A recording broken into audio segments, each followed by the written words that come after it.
벌써 4주째 사도행전의 바울 이야기를 전하고 있습니다. 첫 번째는 바울과 선물이라는 주제로 말씀을 전했습니다. 모든 사람들이 자기 자신을 특별하다고 생각하지만 그만큼 타인들은 어떤 삶을 살고 있는지에 대해서 무관심하게 살아갈 때 이 바울이 모두가 하나님께서 주신 특별함을 가지고 있다라고 이야기를 하고 선포를 하는 것입니다. 처음에 자기 자신이 회심했을 때 자기 자신에게 주는 그 놀라운 특별함이 모든 사람에게 똑같고 특별히 유대인과 이방인 모두가 같다고 증언을 시작하여서 바울의 이 선교 사역이 시작되는 것을 볼 수 있습니다. 그런데 이렇게 이야기하는 사람들을 대부분은 좋아하지 않는다는 것입니다.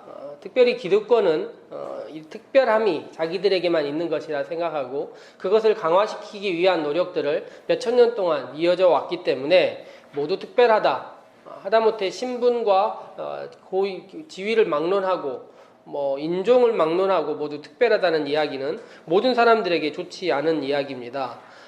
바울은 이런 이야기를 선교의 자리에서 반복했었고 이 반복된 선교의 자리에서 이것이 문제가 되는 것을 볼 수 있습니다. 그래서 예루살렘과 안디옥이라는 이 선교의 두 가지 큰 축을 바울은 저버리게 되는 일을 하게 됩니다.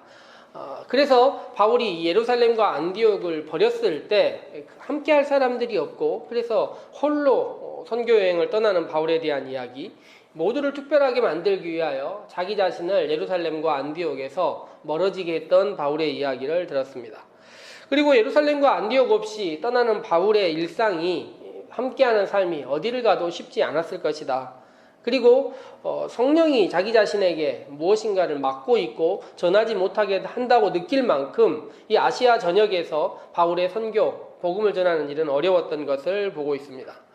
그리고 어디를 가야 할지 모를 때 마게도냐, 즉 유럽 지역에서 바울을 건너오라는 이야기를 듣게 되고 그 성령의 부르심에 따라서 바울은 낯선 곳을 향하여 건너가기 시작합니다. 그리고 성령은 그 낯선 곳을 떠나는 바울과 함께하는 사람들을 우리라고 불러주는 것입니다. 사도행전에 처음 나오는 이 우리라는 단어가 정말 새롭고 낯선 곳을 향하여 떠나는 바울과 그들과 함께하는 사람들에게 우리라고 불러주었고 새로운 선교지평, 즉 낯선 곳을 향하여 찾아가고 자기가 알지 못하는 곳을 향하여 나아가되 성령이 그들과 함께하고 우리라 불러준다는 그 소명을 가지고 떠나는 바울을 축복하는 이야기, 이것이 16장 앞쪽까지의 이야기입니다. 그리고 나서 바울이 2차 전도 여행의 도시들을 하나하나 다니는 것을 볼 수 있습니다. 오늘도 우리가 읽은 성경 앞절을 보면 여러 지명들 이름이 나오는데 그 지명들이 많이 있고 오늘은 특별히 4개의 도시를 다루려고 생각하고 있는데 도시들마다 특색이 있고 도시들마다 자신들의 색깔을 드러냅니다. 더욱이 성경 속의 도시라고 하지만 지금도 그 도시들마다 사람들이 살고 있고 바울이나 일부 기독교 성인들의 유적지들이 남아있기도 해서 성지 순례는 아니지만 마게도니아, 발칸반도 이 정도는 한 번 정도 여행을 가보고 싶다.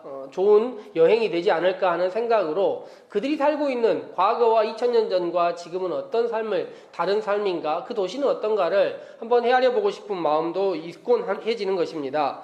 바울이 건너가서 여러 도시들을 봤는데 맨 먼저 만난 도시는 빌립보라는 도시입니다. 이 빌립보라는 도시는 아마 유대인들이 많지는 않았었던 것 같고 그래서 회당이 없습니다. 회당이 없고 강가에서 기도했던 이 바울의 이야기가 나와 있고 빌립보 하면 우리가 어렸을 때부터 교회 다닐 때 제일 많이 들었던 이야기가 감옥에 갇혀가지고 지진이 일어났을 때 감옥 문도 열리고 다 열리고 손목에 묶였던 것까지 다 열리고 해서 도대체 이런 일이 가능한 것인가 하고 간수는 자결을 하려고 하는 순간 바울이 어떻게 합니까? 안 된다. 내가 도망치지 않았다 이야기하고 이 사람이 갑자기 무릎을 꿇으면서 그러면 내가 어떻게 하겠습니까? 그랬더니 바울이 그 놀라운 이야기 하지 않습니까? 주 예수를 믿으라. 그리하면 너와 내 집이 구원을 받는다. 그리고 나서 바울의 몸을 씻겨주고 집안이 세례를 받고 나온 다음에 바울이 내가 사실 로마인이었다. 요 얘기를 하는 이야기. 요게 지금 바울이 빌립보에서 있었던 이야기입니다. 빌립보를 떠난 다음에 그 다음 만난 곳이 오늘 우리 성경에 읽었었던 이 마게도니아 전체의 수도라고 알려져 있는 데살로니가입니다. 이 데살로니가 가서 3주 동안 복음을 전했다고 하는데 대제국의 수도인 것만큼 아마 유대인들의 회당이 충분히 있었던 것이고 그곳에서 3주 정도 말씀을 매주일 전할 때 안식일마다 전했을 때 그 도시에 있는 사람들 가운데서 구약 성경에 풀리지 않았었던 이야기들이 이렇게 풀리는구나 해서 받아들이는 사람들이 있었다는 것입니다. 근데 이 받아들이는 사람들을 반박하는 유대인들이 있었고 이 유대인들이 아주 굉장히 과격하게 진압을 했던 것이죠. 바울을 잡으러 왔는데 바울은 소식을 들어서 미리 피했던 것 같고 바울을 보호하고 있었던 바울이 머무르고 있었던 집의 주인인 야손이라는 사람이 잡히게 됩니다. 그리고 바울과 실라는 베레아라는 또 새로운 지역으로 떠나는 것을 볼 수 있습니다. 신약 성경에 나와 있는 많은 도시들 가운데 가장 도시에 있는 사람들의 이야기가 좋게 들리는 곳이 이 베레아라는 곳입니다. 베레아라는 사람들은 아주 너그러운 마음을 가지고 있고 또 게다가 비판적인 사고를 가지고 있었으며 또 낯선 사람들에 대한 이야기, 새로운 이야기들에 대해서도 아주 좋게 받아들이려는 마음가짐들이 있었던 것 같습니다. 그런데 아까 그 데살로니카의 유대인들이 베레아로 진출하는 것입니다. 그래서 바울을 잡으러 와요. 바울은 과거에 자기가 미워하는 일들을 위해서 자기의 신념 때문에 누군가를 미워하면 얼마나 맹목적으로 사람이 변하는지를 자기 자신의 경험을 통해 알고 있습니다. 자기가 그 일들이 세상에서 제일 중요하게 느껴졌던 거예요. 아마 데살로니카에 있던 유대인들이 그만큼 자기 자신을 박해하고 핍박하는 일에 목숨을 걸 것이라는 것이 알게 되었을 것입니다. 그래서 바울이 그곳에 있지 못하고 떠나는 것입니다. 떠났던 장소가 우리가 잘 알고 있는 아테네라는 장소에 갔습니다. 종교성이 다분하고 아주 철학적인 도시였습니다. 그런데 이 도시에 갔더니 바울이 전하는 복음에 대해서 사람들이 너그러운 마음은 하나도 없고 비판적인 태도만 남아 있었던 것입니다. 바울이 이 도시에서 약간 상심했었던 것 같은데요. 그렇지만 어쨌든 열매가 있는 채로 이 아테네를 떠났습니다. 그리고 2차 전도 여행의 마지막 장소는 고린도라고 불리는 장소입니다. 앞에 지역에서는요 굉장히 짧게 있었어요. 고린도는 가서 1년 6개월을 있었고 성경 가운데 바울의 가장 좋은 협력자라고 알려져 있는 아굴라와 브리스길라를 만나서 그곳에서 아주 좋은 소기에 아주 많은 성과를 나타냈던 것을 볼 수 있습니다. 저는 성경을 읽다가 우리들은 어렸을 때부터 성경을 읽을 때 보통은 그 성경의 내용 가운데 바울의 능력 또 바울의 불굴의 의지 혹은 이런 것들을 많이 보았습니다. 사도행전에 처음 바울이 회심했을 때 첫 장면에서 하나님은 바울에게 회심의 캐릭터를 주시고 또 하나의 박해받는 캐릭터를 주셨어요. 너는 처음부터 박해받을 것이다 라고 이야기를 했습니다. 바울의 일생이 그랬어요. 그래서 고린도서 읽어보면 자기가 얼마나 많은 어려움을 당했는지를 나열을 하는데 이거 너무 쉽지 않겠다. 그런데 바울이 처음부터 그런 사명을 받고 있었기 때문에 그런 일을 했던 것입니다. 그런데 성경을 계속 읽다 보면 바울은 바울인데 바울이 갔던 도시들은 도대체 뭐냐 이런 생각이 드는 것입니다. 최근에 우리 사회도 도시 재생이니 도시 건축이니 해서 도시 전체에 대한 이야기들을 참 많이 바라보는데 도시란 지형과 역사와 많은 것들이 있지만 어쩔 수 없이 도시는 그 안에 있는 사람들을 드러낼 수밖에 없는 것입니다. 기후에 따라 지형에 따라 건물 생기고 여러 가지 일들이 있지만 그 도시 안에 사는 사람들이 결국 도시를 만드는 것입니다. 그렇다면 우리가 살고 있는 이 도시는 어떤 것인가 한 번 정도 우리는 생각해 볼 필요가 있는 것 같습니다. 도시를 만들 때 많은 요소들이 있지만 우리 예배를 드리는 현재 이 기독교인들은 이 도시의 종교성을 일정 정도 담보하고 살고 있는 사람들이라 말할 수 있습니다. 지금 서울에 많은 여러 가지 묘사들, 서울에 대한 종교적인 묘사 혹은 도시에 대한 묘사를 할 때 이 교회라는 건물은 빠지지 않고 있고 교회가 하고 있는 일들을 생각해 보면 좋다라는 이야기는 7, 80년대에 이미 멈춰버렸고 90년대 이후로는 나쁜 이야기들만 도처에 나오고 있습니다.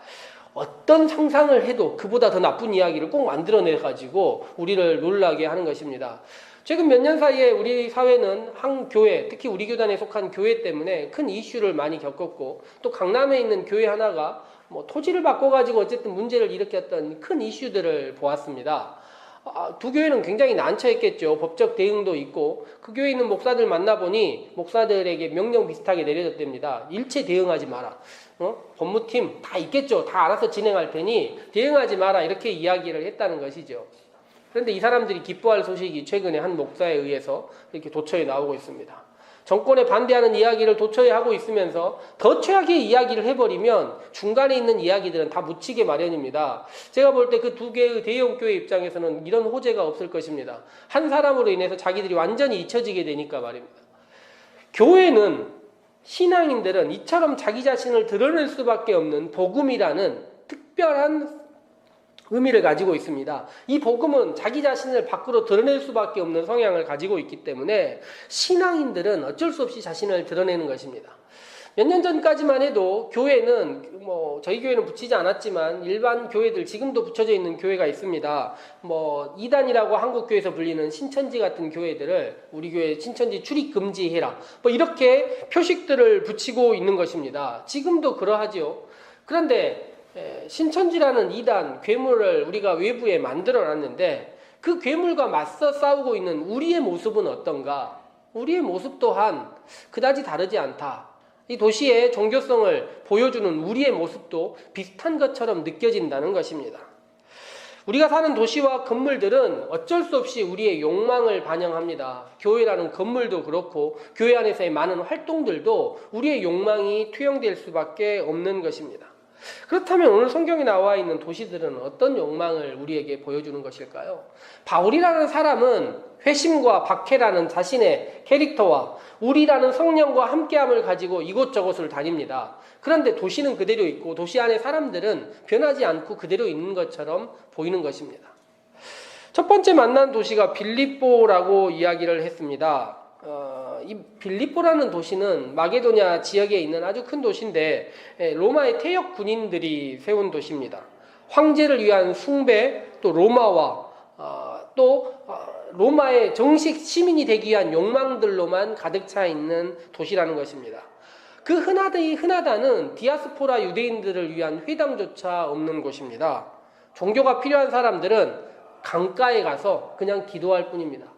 우리들은 시편을 읽을 때 이 이야기를 들었었는데 바벨론의 포로로 끌려갔던 사람들이 바벨론에서 강가에서, 회당이 없는 사람들이 강가에 모여서 예루살렘을 생각하며 기도하고 울었던 것입니다. 이와 마찬가지로 종교가 필요한 사람들을 위한 장소가 있을 수 없는 그곳입니다. 그리고 바울이 만났다는 귀신 들린 여종에 대한 이야기를 보면 이 도시 사람들이 물질에 대해서 어떻게 생각하는지 알 수 있습니다. 귀신이 들린 여종이 있는데 이 여종의 주인은 여러 명입니다. 계속 나오는 것이 주인들이라고 나와요. 점을 쳐서 수익을 내면 그 수익을 여러 명이 나눠 가졌다는 것입니다. 처음부터 이 여종을 여러 명이 나누진 않았을 것 아닙니까? 수익이 생기니 수익이 있는 사람이 그걸 가지고 나누고 또 나누었다는 것입니다. 결국 한 사람의 인격을 가지고 여러 사람들이 수익의 대상으로 생각하며 많은 사람들이 나눴던 이런 고장이라는 것입니다. 그리고 이 귀신 들렸다는 이 여종은 바울이 지나가는 것을 보고 반복해서 같은 이야기를 했는데 어떤 이야기를 했습니까? 자기 자신을 드러내면서 하나님의 종이라고, 구원의 길을 예비하는 사람이라고 이야기하기 위해서 이곳에 온 사람이라고 이야기를 합니다. 바울이 자기 자신이 그런 이야기, 복음을 이야기할 때는 그 복음이 능력이 될 수 있습니다.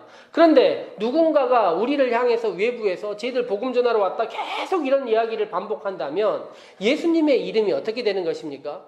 복음서에 나와 있는 것처럼 예수님의 이름이 땅에 떨어지는 것이고 거룩하게 되지 않는 것이었기 때문에 바울이 무척 괴로웠습니다.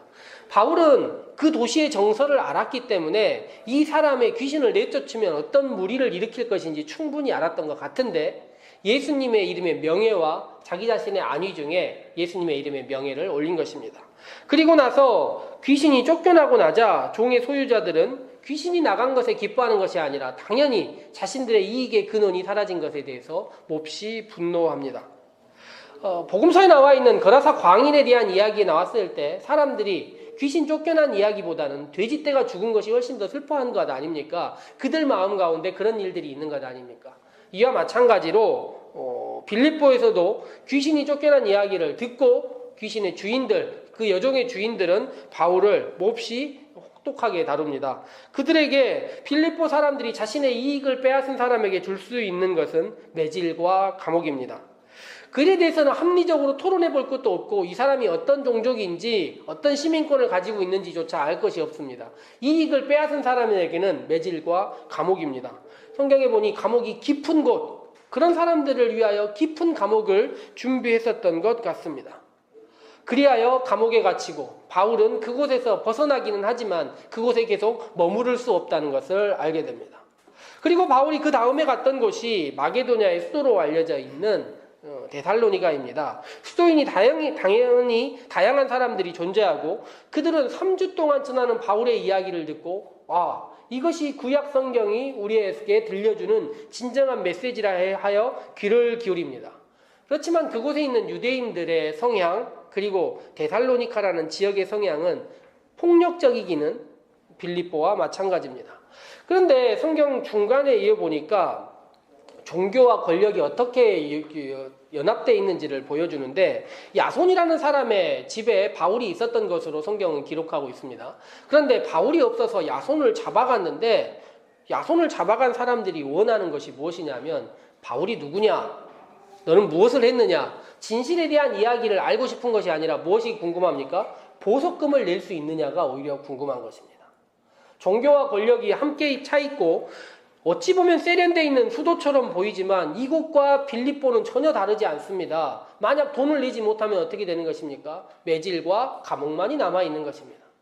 이런 절차들을 지내고 있는 도시를 지나서 바울이 세 번째 도시를 향하는데 그 도시가 베레아라는 도시입니다. 슬프게도 한국 사회에서 이 베레아라는 말은 일종의 금지어 같은 이름을 가지고 있습니다. 70년대부터 귀신론을 강조하는 한 교회가 베레아라는 교회를 만들었어요. 그리고 나서 80년대 이단으로 정죄당했습니다.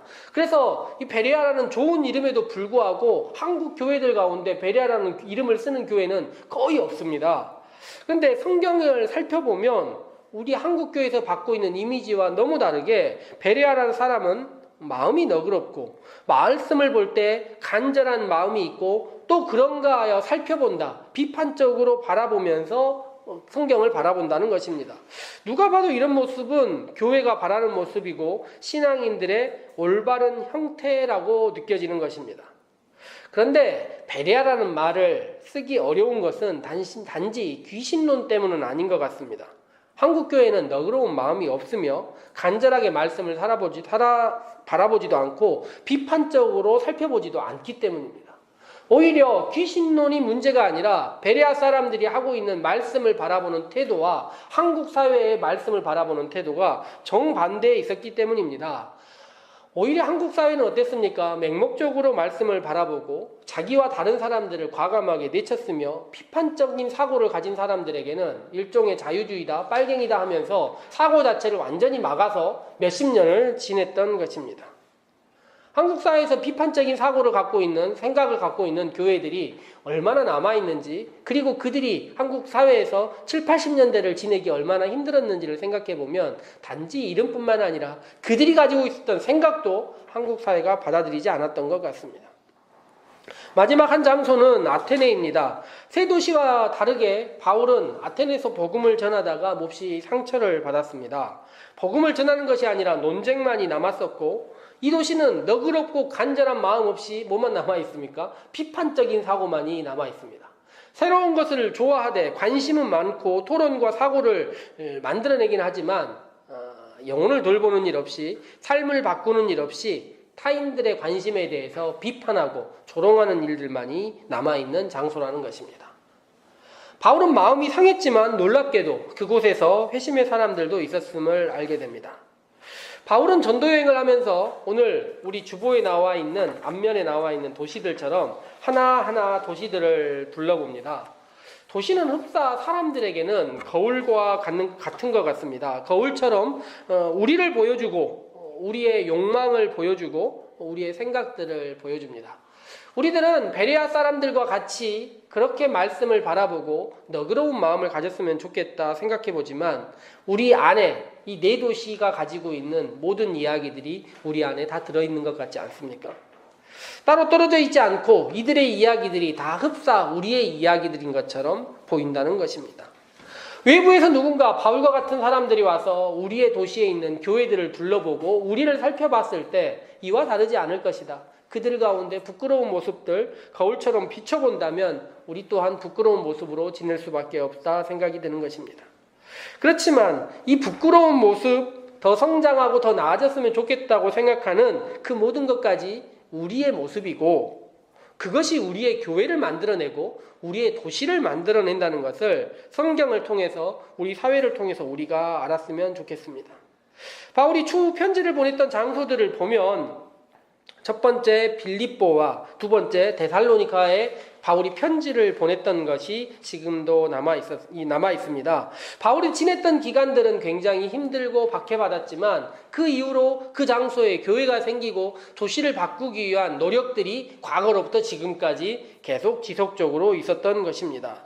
힘들었던 시간들을 지냈지만 도시를 바꾸기 위하여 더 신앙으로 사회를 바꾸기 위하여 교회들이 생겨났고 지역을 바꾸려는 노력들은 여전히 존재하고 있습니다. 바울은 그들을 몹시 격려했던 것을 알 수 있습니다. 우리가 오늘부터 또 새롭게 시작하여 살아가는 일주일 동안 우리 교회를 드러내는 시간이고 우리의 신앙이 우리 도시를 만드는 시간이라 생각하면 좋을 것 같습니다. 그림에 나와 있는 하나하나의 도시들이 유해가는 다 비슷하게 보일 수 있고 건물들이 서 있지만 그 도시를 드러내는 것은 결국에는 사람이며 그 사람들이 어떤 신앙을 가지고 어떤 생각을 가지고 그 도시를 만들어가느냐가 결국에 한 사회를 만들어가는 힘이기 때문입니다.